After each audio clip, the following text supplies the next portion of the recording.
Most people who want to be actors never are. It's only a very small percentage of people that actually make it. In this video, I'm going to go through 5 things that will stop you making it, and I guarantee you're doing at least one of them now. I also guarantee that every actor that you've ever heard of stopped doing these things, because if they didn't, you would have never heard of them. But the great news is that once you know about them, it's very easy to stop doing them. And then you can have a brilliant acting career. Thank me later. If you don't know who I am, I'm Mark Pegg. I've had tons of leading roles in major television programmes. I've produced films starring James Corden, Jenny Agutter, Mark Addy, Peter Andre. And now I run the top online drama school, training thousands of actors every day. I'm kind of a big deal. Really? By the way, this channel gives tons of advice on all aspects of professional acting. Advice that would cost thousands if you got it from a conventional drama school. All we ask in return to enable us to keep doing this is that you like and subscribe. It really does help us out. So the first thing that will stop you from becoming a professional actor is thinking it's too easy. If you know that if someone's coughing, they've probably got a cold or a chest infection, that doesn't make you a doctor. If you know that stealing things from a shop is against the law, that doesn't make you a lawyer. And yet some people think that they can have a friend take a headshot, stick it on Facebook, say, "What do you think my casting type is?" and that's going to make them an actor. It's not. Doctors and lawyers train and work really hard at their profession. It's a serious job. They earn lots of money.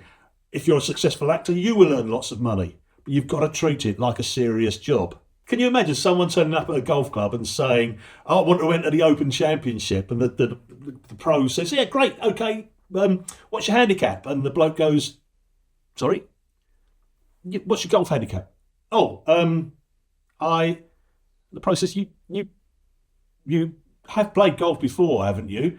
"Oh, yeah, I've played lots of golf before. I was really good at school. I won the pitch and putt at school."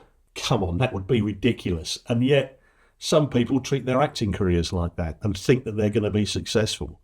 You've got to work hard every day. The people that you're competing against, the people that you'll be going up against to get the roles that you want, they will be working hard. They'll be working hard on their diction. They'll be working hard on their breathing. They'll be working hard on their movement. They'll be working hard making sure they know casting directors. They'll be making sure they know Meisner, Stanislavski, all of the acting methods.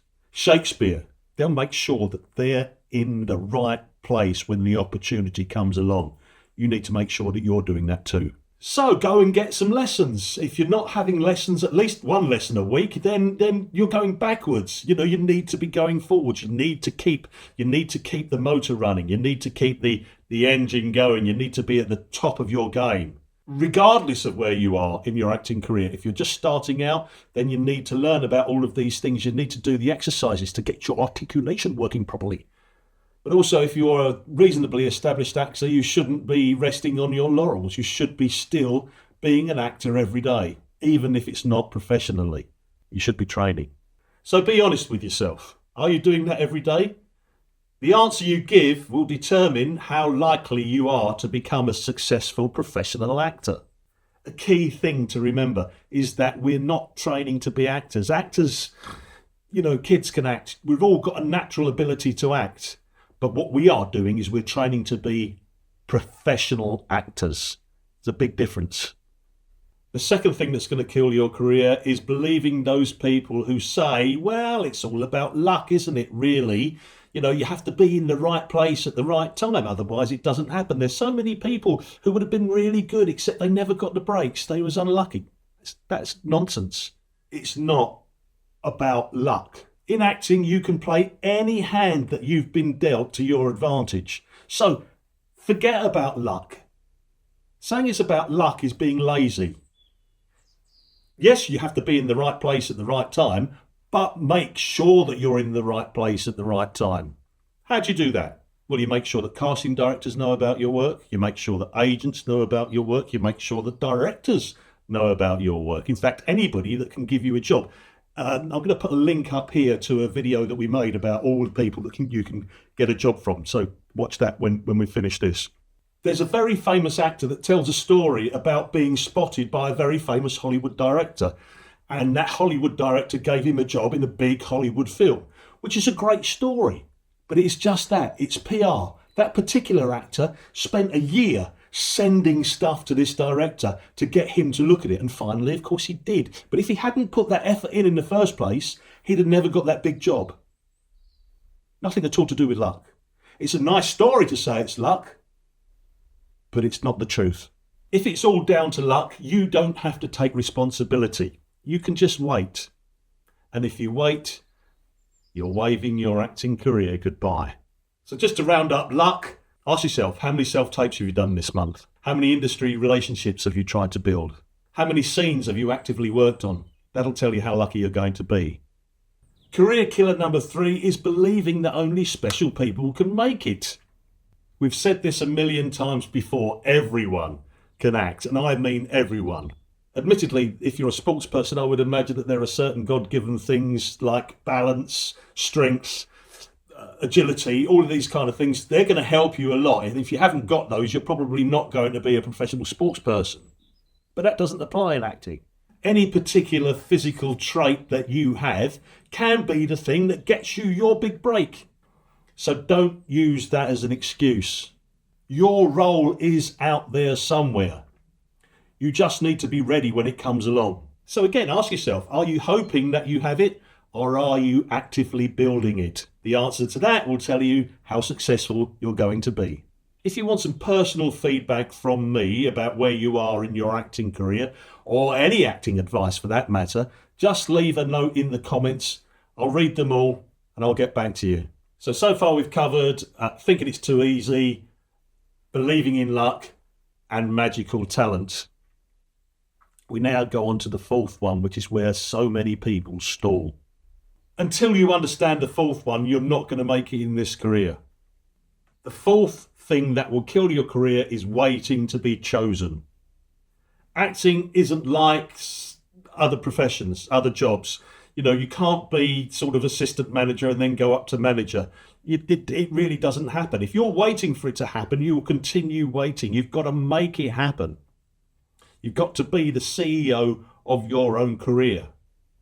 Every single successful actor's career is entirely different from any other successful actor's career. As I said, there's no career path. You have to be the catalyst. You have to be the trigger. The bizarre and slightly counterintuitive thing about acting is that momentum takes you a long way, okay? You've got to get start. How do you get from a standing start to being offered work on a regular basis?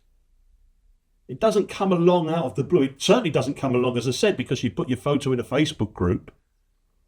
No, you've got to start taking yourself seriously. You've got to start investing in your career. Headshots are a great example. If you've got headshots that are taken by a reputable photographer that takes other successful actors' photographs, one, they're going to be good, but it also signals to everybody else that this person takes themselves seriously. This person isn't a wannabe. Get yourself out there, invest in some professional show reels. Start to build that momentum, because I promise you, once that momentum starts going, then the jobs come in from all over the place because people know you and they trust you. That's where you need to be as an actor. So ask yourself this: if you didn't have an audition for a whole year, what would you do? The answer to that will tell you how successful you're going to be in your acting career. Now we're on to number 5, and this one is the one that is the most difficult, but it's probably the most important. Number 5 is having a safety net. When your career starts going off, you almost certainly won't be working all the time. For the first couple of years, you won't be earning enough to live on, even if you are being paid now and then for some good acting work. Until it builds up, it's very difficult to get by on just that money. So you will need a job to subsidise your acting career. And what I want to encourage you to do is to think of that job as being part of your acting career. When I was starting off, I drove taxis, I worked in a call centre, I did office cleaning, I did all sorts of things. But the one thing that I never did is to take a job that could distract me from being an actor. What I mean by that is, say for instance, you got a job and with the best will in the world, it was going to be a Saturday job which allowed you to have time off for auditions, etc., etc., etc. Now, you're good. You're very talented. You're obviously going to be a great actor. And a part of that is that actually you're quite good at this job. You become quite valuable to your employer. Your employer says to you, I tell you what, can you take on a bit more responsibility? I'll give you more money. And you think to yourself, oh, okay, well, some more money would be good. And it's not going to be, I'm still an actor. And you take the more money. So the next thing that happens is you're successful at that too. And you get offered the assistant managership. You know where I'm going? The next thing is your manager. The next thing, your regional manager. You've got this great job. You've got this great car. You've got this great house, but you ain't an actor. And a job comes along. Pays 200 a week. But your nice regional manager's job pays you 1,000 a week. It's very difficult. It's the sacrifice that we all have to make. You have to commit. You have to believe in where you're going to be in 5 years, not now. Because that comfort, that security, that regular paycheck, that can be the thing that stops you becoming the professional actor that you want to be. And I'm sorry to say it, but it's true. The two things just don't go together. So as I said at the beginning, none of the 5 things that we've spoken about are impossible to change. And the good news is that none of them are about talent either. I promise you, if you stop doing the things that we've spoken about, they're all mindset things. So it's about changing the way that you think. If you do that, I promise you, you will have a much more successful career than if you don't. I'm sorry if this was a bit of a rant, if you like, but these are really, really important things. I want you to not do them. I want you to be successful. By the way, YouTube has put a lesson up there that it thinks that you should watch next, so I'll see you in there.